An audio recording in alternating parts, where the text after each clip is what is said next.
guys, welcome to Soul's Note Evolution. Thank you so much for taking the time to join me. This is going to be your Timeless Tarot. Whenever it is that you're tuning in, welcome, welcome, welcome. I hope you're all doing really, really well. These are general readings for the collective. It may not resonate, so please only take what does and leave the rest. Can we have a message for the collective for today, please, Spirit?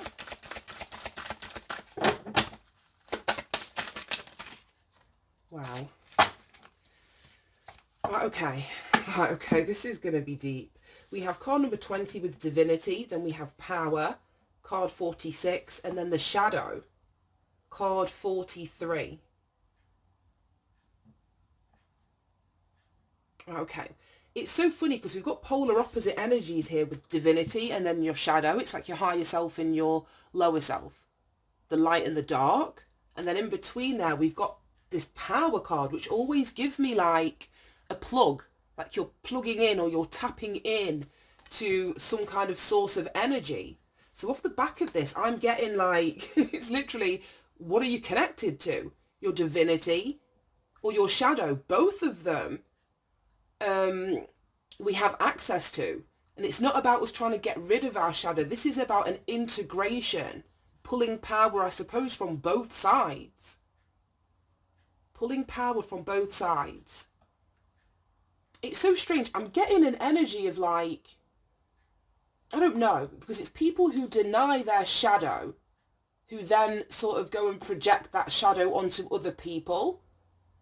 So we're never trying to get rid of our shadow. Even when we do shadow work, it's an understanding of, you know, what our triggers or what triggers our shadow side of ourselves to come out. When we talk about our shadow, it's just the parts of ourselves that's either hidden from us or that we hide from other people, if you know what I mean.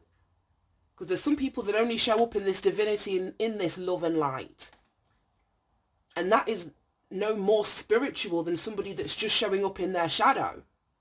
We kind of need to harness and have under our control both aspects of our soul. And that's when we are fully in our power. There isn't a discounting of the shadow or a pretending that it doesn't exist or even not even being aware of this shadow aspect, because there's so many people that walk through life and they don't know that their shadow exists. And like I said, they project that, oh, look at that psychic, and then they project that onto everyone that they come across, everyone that they meet, if you know what I mean. So let's jump into this. Let's jump into this. Divinity, shadow, and then we've got this source of power in the middle. Right, okay, let's look at this then. Let's start again. There we go. Right, show me the energy of divinity. This shadow energy. Right, we've got the Fool. Show me the energy of divinity. Now the Fool is card number 0 in the Major Arcana. It's ruled by air signs. Right, 10 of Cups and the 4 of Swords. These were kind of coming out sideways, to be fair. Let's leave them as they came out. So 4 of Swords sideways, 10 of Cups sideways. Show me the energy of the shadow. Now, in this particular card, the shadow is card number 43, which reduces down to a 7. And that's exactly what I was saying. 7 is about things that you don't see. So there may be somebody that's not aware of their shadow, or not aware that they're acting from a place of their shadow, which could be fear, it could be insecurity, it could be blindness, like I say, it could be anger. I don't know, but let's jump into this. Show me this energy of the shadow. Oh my gosh, I saw the damn devil. That's exactly what I'm saying. Exactly what I'm saying. Then we've got the 9 of Wands, and then we've got the Page of Pentacles. Bottom of the deck. Ooh, 10 of Swords. Right, okay. Right, okay. Oof, no. Then the 7 of Swords under that. Right, I want to take these 2 cards. 10, and then the 7. And let's move this over here. Right, Divinity, card number 20 reduces down to a 2. And 2 is the energy of duality, which is exactly what we've got on the table, as I was saying, this duality between divinity and our shadow, our light and our darkness. And it's finding the balance between them. If you think of everything as like being on a scale where 0 is at one end of the scale and 100 is at the other end of the scale, like I was saying, you sort of being at 0, well, not even being at 0, but like I say, there's a non-acceptance of somebody's shadow here. Somebody doesn't see whether this is ego. Somebody doesn't see what they're attached to in an unhealthy way. Like I say, it could be ego. It could be money. It could be status. It could be public image, how other people see them, which is why they suppress or they hide this aspect of who they are. Now, I've come across many people in my life experience that weren't aware of their shadow. And if you ever tried to bring anything up in relation to how this person was treating you or the shadow aspects of themselves, they were just in blatant denial, very defensive, if you know what I mean. But somebody here, I would say, there's something that they need to heal. There's some shadow work that needs to be done. But let me jump into this reading. So yeah, as I was saying, divinity, it's that energy of duality being a 20 coming out as a 2. Then we start with the Fool, which is about taking a leap of faith. So somebody could be very much in like a dark night of the soul, on an awakening journey, about to move into this energy of the Fool, which is to take a leap of faith, move in a brand new direction. As I was saying, there may be something that you're healing from, or some healing that you're doing, or that is required from you. This is coming out sideways. In the upright, this is somebody in healing. In the reverse, this is somebody whose mind isn't at rest, somebody that needs to heal. So like I said, with it coming out on its side, the upright and the reverse meanings can play into the reading. Somebody could be on the fence about healing. And this is what would need to be healed. The 10 of Cups. Something related to family, something related to the emotional body. The Cups energy always gives me this energy of like spirit and consciousness, the divine, God. It's that watery energy. So this could be healing issues, like I said, with family, with a relationship partner, with your children. If you're old enough to have like adult children or grown children, even young children, I don't know. We've got this woman kind of like in a nest, and this always gives me like an energy of self-care, self-love, an energy of reparenting yourself. And that's what I mean about this shadow, especially if we look at it in terms of like family dynamics. If we're talking about generationally speaking, people that have been, I don't know, there's just a cycle. There's a cycle that I feel needs to be broken. There's a cycle that needs to be broken here. And it may be that, I don't know, let's say your parents or caregivers weren't treated particularly well. They were dealing with parents that were living out of and taking action based in their own egos, their own shadow, their own anger, their own aggression, their own unhealed emotional body or spiritual body. Then that parent doesn't know any better. And this isn't to excuse anybody, because we're all, well, I hope, I don't make videos for under 18-year-olds, but we're all grown-ass people here. We're all grown-ass people. So we have to be able to heal. We have to be able to look at the betrayals, the hurt, the abuse that we've been through, so that we are, as I was saying, projecting that onto somebody else. Because we've got the 7 of Swords, which is lying, it's trickery, it's deception.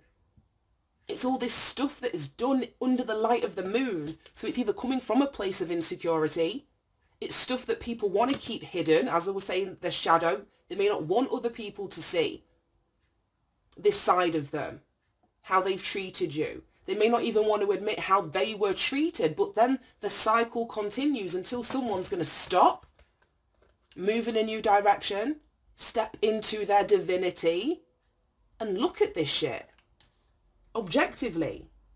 See, this is air energy, which is logic, it's fact, it's intellect, it's rationale. So it's bringing that logical mind, and not even the mind, Well, there's something about the very human mind here that needs to be healed, which is why the Four of Swords is in here. But this is going deeper than that. This is like spirit and soul. Spirit and soul that needs to be connected to here. Then we've got the devil underneath the shadow. And like I said, that's exactly what the shadow is. It's the devil energy within each and every one of us. And we all have a shadow. And it's so funny because it's like Safi, my daughter, we were talking about shadows in like, not this kind of shadow, but she was asking me like, why her shadow follows her everywhere, like when we were out walking in the summer and we can see our actual shadows. So I'm like, I've never really thought of it like that, but then it made, once I explained to her that we only generally see shadows when the light is shining on them. We don't really see shadows, you know, in a dark room. There has to be some source of light, even a low level of light, which casts a shadow. And that's exactly the same as when we're dealing with this shadow. You have to shine a light on it to see your shadow, or it's very unconscious. It informs a lot of your decision making, a lot of the actions that you take. It informs what you think and what you feel about people and yourself. And the devil is a very dark energy card. If we look at the Rider-Waite, exactly, there needs to be truth, some sort of truth or clarity. You've got to see something. The devil, in terms of the picture on this card, is very dark. And so is the Ten of Swords when I think about it. Ten of Swords. And then they're so funny because then the Seven of Swords is really yellow. Like that would be the source of light. So I feel that something is being shone. And then we've got this power. I mean, a source of power is being shone on this Ten of Swords, Seven of Swords. And that may highlight somebody's shadow. Whether this is somebody that you're dealing with or this is your own shadow, I've got no idea. Look at that, and it came out right next to the star. Exactly. Even those two with all the yellow in there. Let me show you what I'm saying. But yeah, as I was saying, there needs to be some kind of source of light that shines a light on this shadow so that it can be seen. We don't see our own shadows in the darkness. If you are in a dark place, it's like you may not even see the shadows in other people, which is why people living from their shadow, they don't want to be around people that shine brightly because they're going to be exposed. Parts of themselves that they would want to remain hidden, things that they've done that they don't want anybody else to know about. They don't want to be around beings of the light that are in their divinity. But as I said, we've got to balance both of these energies within ourselves. We can't solely be in our divinity. But when we are aware of our shadow, when we know what triggers it, then we can keep that under our control. But when we're blindly led by emotion or blindly led by what we think and what we feel, that's when the shadow comes out and wreaks havoc in people's lives. People that can't control their emotions end up, you're beating people up, slapping people around, trying to control other people. It's like, it's just so fucked up. As I said, we need to shine a light on this devil within ourselves, and then all this yellow that was behind it. And this is the healing that we were talking about. The star speaks about healing. We've got the Four of Swords, which is the minor arcana version of the star. This is all about finding balance, but it comes through healing. It comes through receiving this guidance that this is what needs to be looked at, what you're attached to in a very egoic sense. Well, this goes back to, like I was saying, the 10th house of Capricorn. We've got the devil in here. 10th house is about, as I was saying, your public image. It's about status and structure and your reputation and how you want to be seen and, you know, how you show up.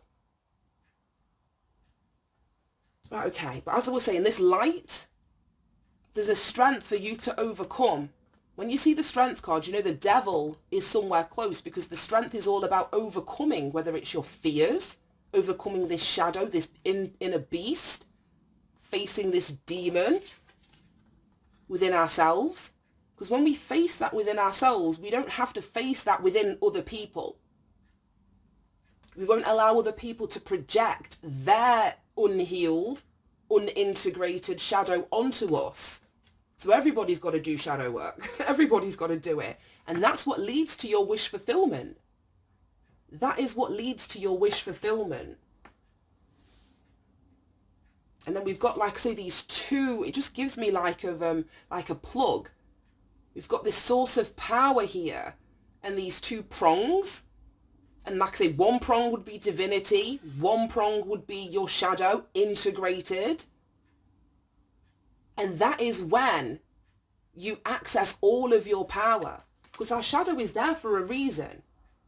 But if it's not integrated, if we think we've got to get rid of it, and that we've only got to be like holier than thou and, you know, turn the other cheek and accept, and always be the bigger person, no, that's bullshit. That's bullshit, and that's being a doormat. And spirituality and your divinity doesn't mean lay down and take it. Lay down and take it, which is sometimes why, and don't come at me for this, but a lot of people that follow or have a very strict faith in religion, they often don't want to incorporate their shadow. They don't want to incorporate their shadow, but yet a lot of those religious organizations are the most corrupt. The leaders of those organizations that are preaching to, you know, their congregation, saying you need to live like this and you need to do this and you shouldn't be doing this and you shouldn't be doing that. But then behind the scenes, look at all the shit that they're getting up to. They're letting their demon run wild. And it's through not integrating it that it, like I say, it can wreak havoc. Not even knowing that it's there, not accepting that it's there, not knowing what those triggers are. And then either, like I say, making sure that, you know, you even know how to manage or cope with those triggers when they come up, or reducing the triggers. And that's not through controlling people, that's through controlling ourselves. Right, okay. And then we've got this Nine of Wands, which, like I say, it's a defensive energy, a resilient energy. 9 is an energy of freedom, of completing a cycle, coming to the end of a cycle. One where you were being controlled by your shadow. It's coming to an end. And then we've got the Page of Pentacles. So this is more earth energy coming out at the bottom of here. Now, luckily, this is coming out in the upright, which is great. But this is about nurturing something, what you choose to focus on. There may be something coming in.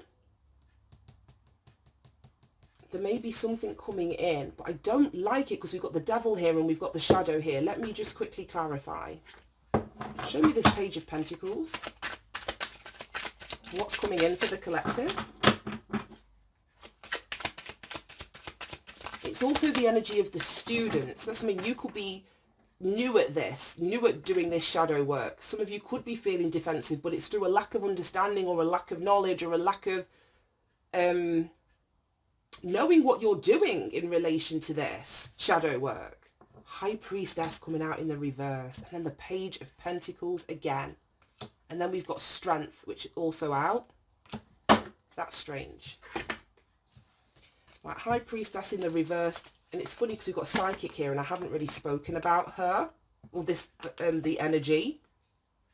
Psychic and the High Priestess are one of the same. High Priestess in the reverse speaks about a lack of wisdom. And it's got something to do with your shadow. The High Priestess sees, the High Priestess knows, but this is a complete unawareness of your shadow or what your shadow is doing. Somebody is completely unaware.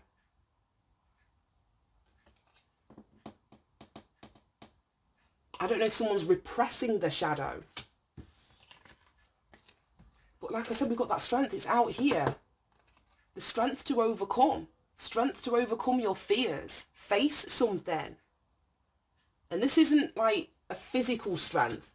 This is a spiritual strength. The Nine of Wands can speak of spiritual strength. It's a spiritual strength that you need to face this shadow. And then we've got the Page of Pentacles coming out again. It's about you acquiring a new skill. Maybe being strong or overcoming this. Like I say, you're new at it. You're not experienced at it as of yet. But there's a new skill that needs to be acquired. You're going to have to put energy, effort, time. Because your shadow, depending on how old you are, you know, your shadow's been there for a long time. And if you've been unaware of how it's been wreaking havoc in your life and the life of other people that you're connected to, it's not just a one-time quick peek behind the veil to see it and, oh, that's that. It's going to take consistent energy and consistent effort. It's going to take hard work with the Knight of Pentacles, but you will be successful.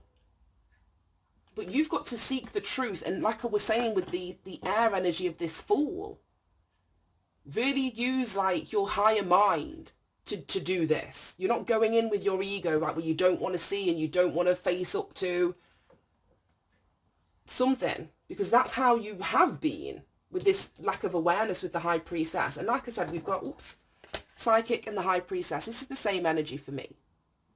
And again, we've got that integration of these two circles, which is the divinity and the shadow. You've got to be fully integrated. Fully integrated. And not everybody's shadow is like aggressive and angry. Like I said, there's an insecurity. There may be fear at the root of somebody's shadow, or why they're acting out the way that they're doing or whatever. But there needs to be a facing of it for you to be able to tap into this High Priestess energy. And that comes through your healing. And again, we've got the integration of these two hearts. But I'm not even seeing this as like a soulmate connection in terms of with another person. This is a unification of your own soul. As we were saying, with the not even the polarization, but the duality of this energy. Right, okay, I'm done. I think I want to read, I might read Shadow and I might read Power. I don't know how long I've been talking for. Oops. Right, I can't see the number now. 46. 46 and 43. So they're quite close to each other in the book. Right. 46. Let's read Shadow. It's pretty long out of the two. It says, what is hiding in the dark? And this is exactly what I was saying. You don't see this shadow if you're in the dark, or if you've kept it in the dark. You've got to shine a light on it. What's hiding in the dark? What is it that you're afraid of or you don't want to see? This card comes to tell you that all cannot be in the light. And that's exactly what I was saying about the divinity. You can't live just from that place of divinity. There's got to be balance. Yeah, it says you cannot be all in the light because there must be balance. Exactly. Exploring the beast. Wow. Exploring the beast requires you to confront those unhealed parts of yourself. And we spoke about this lack of healing with the Four of Swords coming out sideways. You've got to confront those unhealed parts of yourself, those aspects that you deem unworthy or unlovable. The time is now to bring light into those usually concealed spaces so that they may be healed appropriately and or banished forever. The shadow or the hidden beast is not evil, just misunderstood. However, do tread carefully as you dive into sensitive territory. Humour, although not a solution, can help ease the growing pains of learning how to best work and integrate your shadow aspect with compassion. And like I said, we've got the Page of Pentacles in here twice, which is about learning or you being new to this. So as it says there, go easy on yourself. Like I say, this is going to take time. It's not just a one-time and done thing. And then even throughout life, once you've done shadow work, it's an ongoing damn thing. Life is hard. Life is hard. So we're always having to look at our shadow, integrate aspects of ourselves as we heal. But it's not just a one-time and done thing. Right, and then 46 Power. You are powerful and you are worthy. You are sovereign. It's time to remember your worth. Drawing this card invites you to take your place in the starring role of your own life. There's no need to play small here. You are being granted permission to display your strengths. We've got strength in here twice for all to see. It does no service for you to hide your gifts. Drawing this card can also indicate that it's time for you to call your power back from any situation where it may have been taken away. And And this is this Ten of Swords, Seven of Swords. So it means if someone was living out of their shadow and they really hurt you, it's time for you to heal from that. It's time for you to know that you are worthy and you are powerful despite somebody else's projection. So it's just a shit cycle. If we don't break it, then we're projecting that on our kids. And then they're projecting that as they grow up in their life, on their relationship partners. It's just bullshit. So I mean, we're not kids anymore. And whilst this Ten of Swords and Seven of Swords may have been atrocious, you survived it. You have spiritual strength. You have the strength here to face, to heal, to bring light to these aspects of the shadow that you may not have wanted to see or accept. But it's time to heal this. Right, I'm going to leave that right there. Thank you so much for tuning in. This was, like I said, a heavy one. As soon as I saw those 3 cards, I knew. But it's a message that we all need to hear. I don't want anyone to sit and think that because I come up here and I'm smiling and I use humour and I laugh, that I'm not doing this, that I've not done this. I've accepted that this is healing is going to be something I'm going to have to do for the rest of my life, for the rest of my life, to deal with the Ten of Swords and Seven of Swords that I've endured. And I'm doing it for myself, but I'm also doing it for my daughter, because she is worthy and she is lovable. So I can't project that shit onto her. So this is my lifelong mission anyway. Anyway, guys, I love you. Thank you so much for tuning in. Have a great day and I'll speak to you soon. Bye-bye.